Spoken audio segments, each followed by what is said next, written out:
primary goal of the Foundation for Sustainable Forest is land protection. And it's achieving land protection through working forest. That's the goal anyway.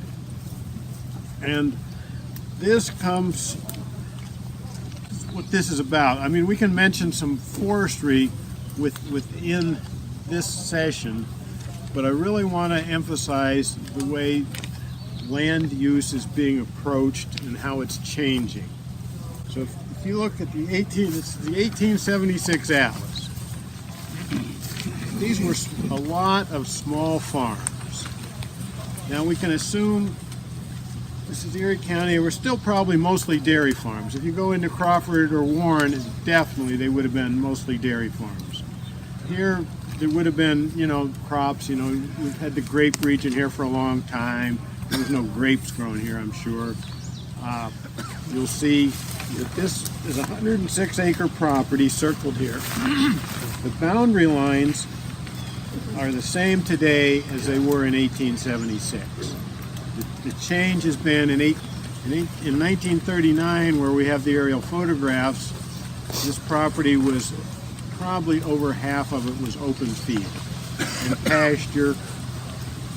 This area, the sugar maple, this valley, and this was wooded. This, I think, has always been wooded.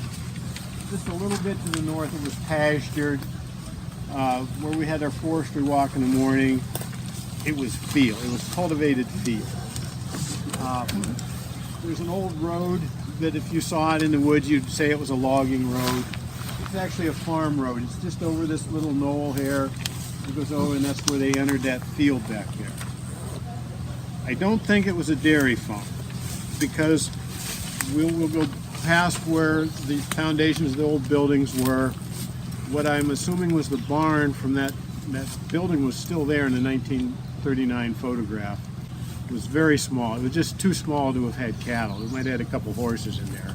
So I don't know what the economic basis of this farm was. It was a poor farm. The fields are very wet. Some poor subsistence farmer lived here, and he didn't do well. I'm confident of that. And so it was abandoned probably in the 1930s. We can say that the Depression probably took care of this farm. And also at that time, it came up for sale, so the Zenchenko family bought it. And that's Diane. And this property is now owned 75% by the Foundation for Sustainable Forest and 25% by Diane. And we bought part of Diane's interest, so it's now a partnership between the foundation and Diane. But it's set up so that the property is never going to be subdivided. This is what you see is what you're going to get. It's going to remain a 106-acre working forest as long as the government of the United States can remain here to protect our title. But what I'm getting at is it's unique because of the Zenchenko family. It was just a coincidence that they bought this property. They may have bought this property or who knows what. But this has essentially remained intact for that 80 years and remained intact prior to that as a subsistence farm. So if you look at, then you go to one of these other maps. It doesn't matter. The one that's a lighter color is a 1987 plat book. The other one is a 2015 plat book. But the huge changes occurred here in the 60s and 70s. And that's essentially when Erie County just got chopped up into little bitty pieces. And a lot of that had to do with the fact that Erie County had a zoning ordinance. If you had 10 acres or more, all you needed was a septic tank, and that was the septic years. So, if you had particularly properties in Erie County that had a considerable amount of frontage, you got chopped up into these long, skinny 10-acre lots. And you can see a lot of that here, and that was the predominant land use of Erie County. The dairy farms have disappeared.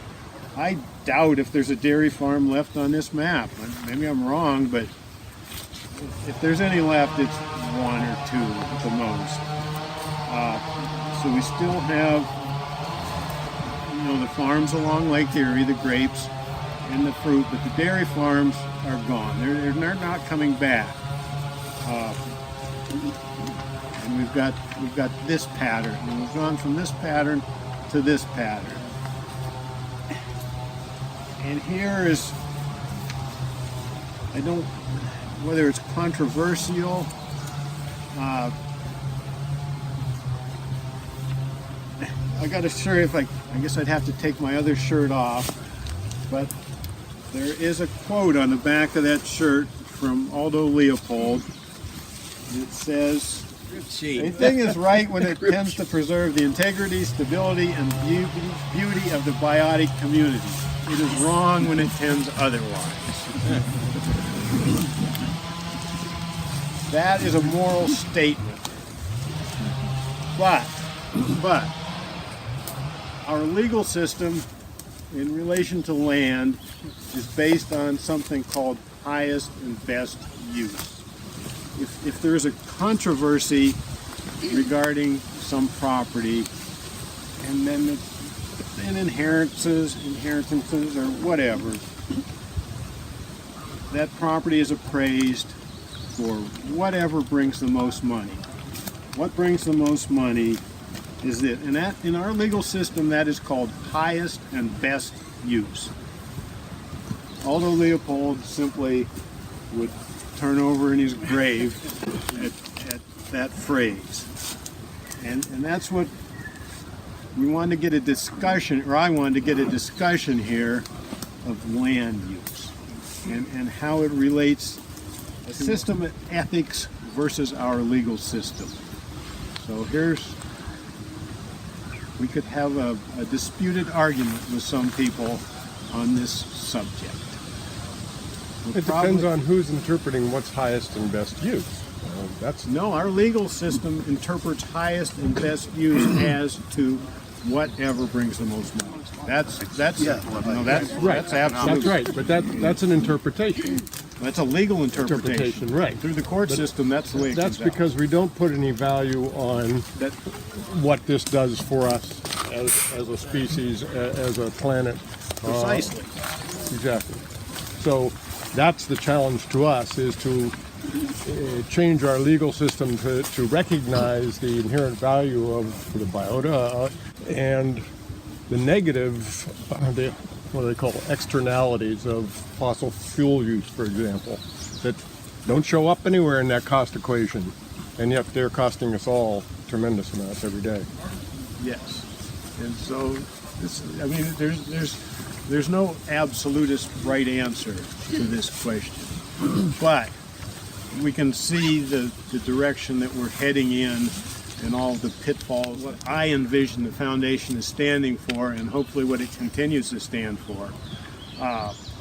And we're using this working forest concept to provide the income to support these properties. This property will support itself forever with no problem from the income from the logging. I mean, it'll support this property plus some others along with it. And so that's doable. But it is over the very, very long term. If we're looking down the road hundreds and hundreds of years, it very well may be the most practical use of this land. Whereas the highest and best use of this land is definitely development. No question. That's what the system will say. Because this isn't it's a relatively high value. I mean, it's a very desirable area for building McMansions. And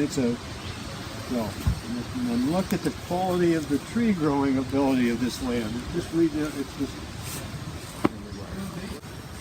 That's the ethical basis. Now we want to get a discussion, and in the problem, I'm sure I'm preaching to the choir here, but we'll take a walk down here and we'll see what's happened.